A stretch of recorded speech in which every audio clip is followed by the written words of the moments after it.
অফিসে আজ হঠাৎ এক অদ্ভুত ঘটনা ঘটল। যাকে দেখে গোটা অফিস পাগল সেই সুন্দরী সহকর্মী এসে হেসে বলল, এই যে হিরো, আজ ফ্রি আছো? রাতে ডিনারে যাবে? একান্তে দুজনেই সময় কাটাবো। ওর মুখে কথাগুলো শোনা মাত্র শরীরের ভেতর কেমন একটা শিহরণ বয়ে গেল। আমি কি আর না বলতে পারি? ঠোঁট থেকে বেরিয়ে গেল, অবশ্যই আমি ফ্রি আছি। তখনই ও বলে উঠল, রাতে কিন্তু আমরা রিসর্টেই থাকবো একসাথে, তাহলে রাতে দেখা হচ্ছে, টাটা। আমার বুকের ভেতর ধড়ফড় শুরু হলো। যে মেয়েটাকে সবাই পাওয়ার জন্য হন্যে, সে আজ আমার জন্য ডাক পাঠাচ্ছে।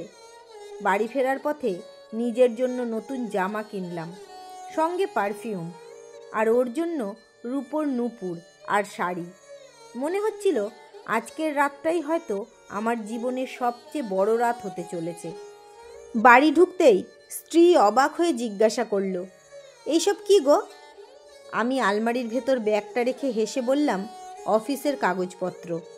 ও তখন ক্লান্ত মুখে বলল, ফ্রেশ হয়ে নাও, দুপুরে কিছু খেয়েছিলে তো? মেয়েটার প্রস্তাব শুনে যে খাওয়ার কথা ভুলেই গিয়েছিলাম সেটা ওকে বললাম না, শুধু বললাম কাজের চাপে খেতে ভুলে গেছি। ও বলল, তাহলে এখন কিছু দিচ্ছি। আমি থামালাম, না, এখন শুধু এক কাপ চা দাও। আর শোনো, রাতে আমি খাবো না, অফিসের কয়েকজন মিলে পার্টি আছে, হয়তো ফিরবো না। ও শান্ত গলায় শুধু বলল, তাহলে আজ রাতে আমি একাই থাকবো? চা হাতে বসে আছি, ও তখনও রান্নাঘরে ব্যস্ত। ঘেমে নিয়ে একদম ক্লান্ত লাগছিল ওকে। হঠাৎ বলল, শোনো, তোমার জন্য একটা উপহার আছে, রান্নাটা নামিয়ে এনে দেখাই। আমি অবাক হয়ে জিজ্ঞেস করলাম, উপহার? কিসের আবার? ও হেসে বলল, তুমি তো সারাদিন বাইরে থাকো, আমি একা বসে থাকি, তাই কয়েকটা টিউশন শুরু করেছিলাম। আজ টাকাটা হাতে পেলাম, তোমার জন্য ঘড়ি আর সানগ্লাস কিনে এনেছি।